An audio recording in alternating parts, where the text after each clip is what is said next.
आकाशवाणी भोपाल से प्रस्तुत हैं प्रादेशिक समाचार।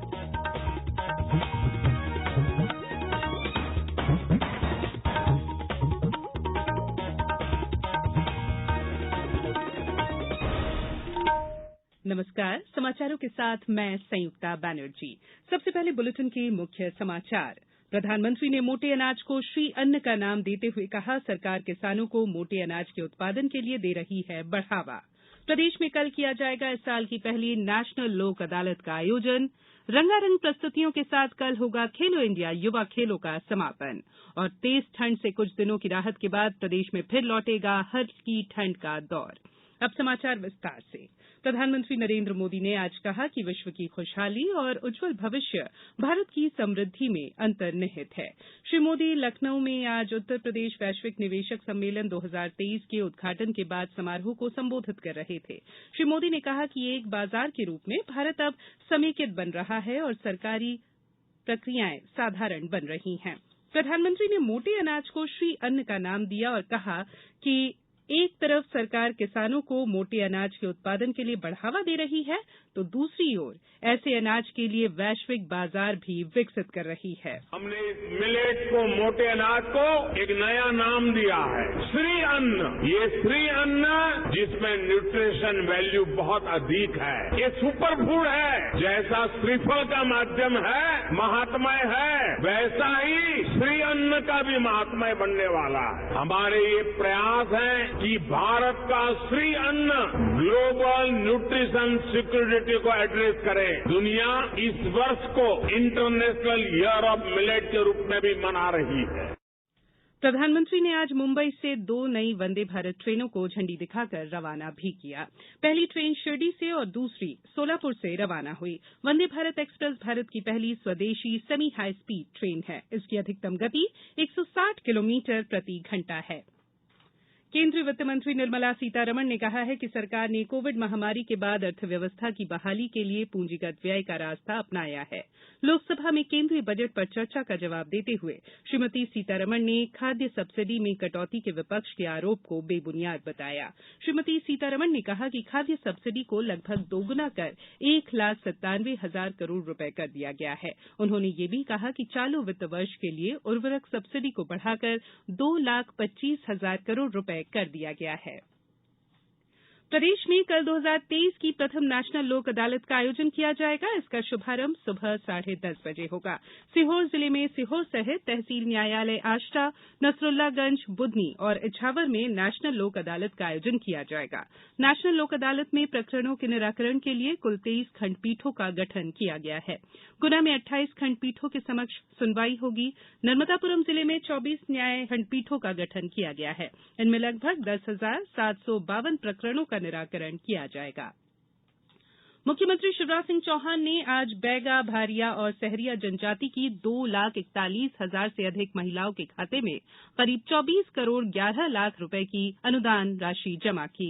मुख्यमंत्री ने छिंदवाड़ा, उमरिया और श्योपुर की महिलाओं से वर्चुअली संवाद भी किया। उन्होंने कहा कि बैगा, भारिया और सहरिया परिवारों को पशुपालन गतिविधियों से जोड़ने के लिए राज्य सरकार योजना शुरू कर रही है। योजना में परिवारों को 2 पशु, भैंस या गाय उपलब्ध कराई जाएगी, जिसकी 90% राशि राज्य सरकार वहन करेगी। महिला और बाल विकास मंत्रालय कल से उत्तर प्रदेश के आगरा में G20 एम्पायर ग्रुप की 2 दिवसीय आरंभिक बैठक आयोजित करेगा। भारत की अध्यक्षता में G20 एम्पावर ग्रुप महिलाओं के नेतृत्व में विकास को प्राथमिकता दे रहा है। ये समाचार आप आकाशवाणी भोपाल से सुन रहे हैं। हमारे समाचारों को अब आप कभी भी और कहीं भी अपनी सुविधा के अनुसार सुन सकते हैं। ये समाचार बुलेटिन YouTube, Twitter और Facebook पर AIR न्यूज भोपाल पेज पर सुने जा सकते हैं। इसके अलावा आप हमारी वेबसाइट newsonair.com पर या AIR न्यूज ऐप पर भी समाचार सुन सकते हैं। ब्रेक के बाद बुलेटिन में एक बार फिर आप सभी का स्वागत है। खेलो इंडिया यूथ गेम्स 2022 का समापन भोपाल के बड़े तालाब पर कल शाम 6:30 बजे से रंगारंग प्रस्तुतियों के साथ होगा। मुख्यमंत्री शिवराज सिंह चौहान और केंद्रीय खेल और युवा कार्य मंत्री अनुराग ठाकुर समापन कार्यक्रम के मुख्य अतिथि होंगे।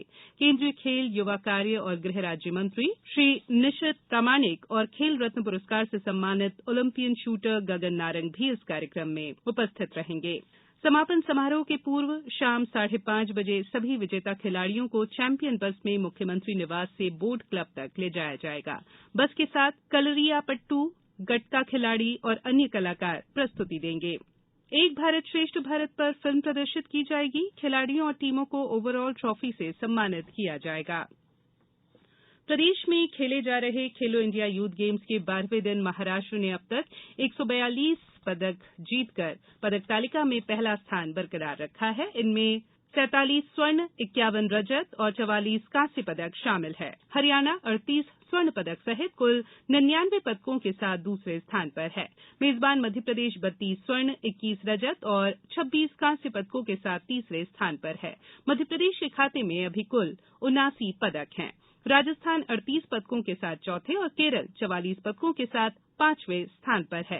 राजस्थान के स्वर्ण पदक केरल से ज्यादा हैं।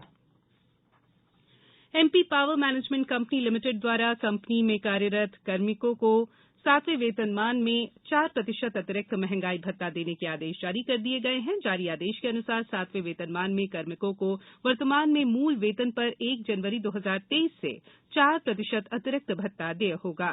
कार्मिकों को 1 जनवरी 2023 से कुल 38% महंगाई भत्ता मिलेगा।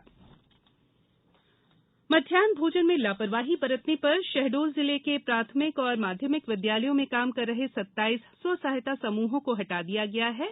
ये सभी स्व सहायता समूह जयसिंह नगर विकासखंड में अपनी सेवाएं दे रहे थे। इन समूहों की जगह शाला प्रबंधन समिति और अन्य स्व सहायता समूहों को संचालन का काम सौंपा गया है। बात करेंगे मौसम की। तेज ठंड से कुछ दिनों की राहत के बाद प्रदेश में हल्की ठंड का दौर एक बार फिर लौटेगा। मौसम वैज्ञानिकों के अनुसार अगले 2 दिन रात के तापमान में 2 डिग्री तक बढ़ोतरी होगी, लेकिन 13 फरवरी से तापमान में 3 से 4 डिग्री तक गिरावट हो जाएगी। प्रदेश के मौसम पर पहाड़ों में बर्फबारी का असर दिखाई देगा। हल्की तेज ठंड का असर 3 से 4 दिन रहेगा। इसके बाद पारे में थोड़ी बढ़त होगी। चुभन वाली धूप भी रहेगी। पहाड़ों पर बर्फबारी होने के कारण प्रदेश के अधिकांश जिलों में दिन में हल्की ठंड बढ़ी है, लेकिन सूरज की धूप चुभ रही है। अब कुछ समाचार संक्षेप में।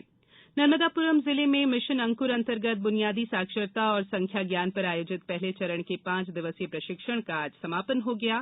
खंडवा जिले में विकास यात्रा के दौरान सभी ग्रामों में 13 से 19 वर्ष तक की शाला में अध्ययनरत और शाला त्यागी किशोरियों की हीमोग्लोबिन की जांच की जा रही है। नीमच जिले में मुख्यमंत्री तीर्थ दर्शन योजना के अंतर्गत रामेश्वरम के लिए 25 से 30 मार्च तक यात्रा आयोजित की जा रही है। मुरैना जिला दंडाधिकारी अंकित अस्थाना ने विद्युत चोरी के लिए अमानक स्तर के तार का उपयोग ट्रांसफार्मर से किए जाने के विरुद्ध धारा 144 के तहत प्रतिबंधित कर दिया है। कटनी के फॉरेस्ट प्ले ग्राउंड में वित्त और जिले के प्रभारी मंत्री जगदीश देवड़ा की मौजूदगी में लगभग 5,000 लोगों को डीसी और एल्बेंडाजोल की गोली का सामूहिक सेवन कराया गया। खरगोन जिले के सनावद थाना क्षेत्र के एकता नगर के पास एक निजी यात्री बस की चपेट में आने से बाइक सवार 4 युवकों की मौत हो गई। सीहोर जिले में प्रधानमंत्री किसान सम्मान निधि योजना के तहत किसानों को दी जाने वाली राशि की 13वीं किस्त के लिए इंडियन पोस्ट पेमेंट बैंक द्वारा कल कैंप आयोजित किया जा रहा है। अंत में बुलेटिन के मुख्य समाचार एक बार फिर।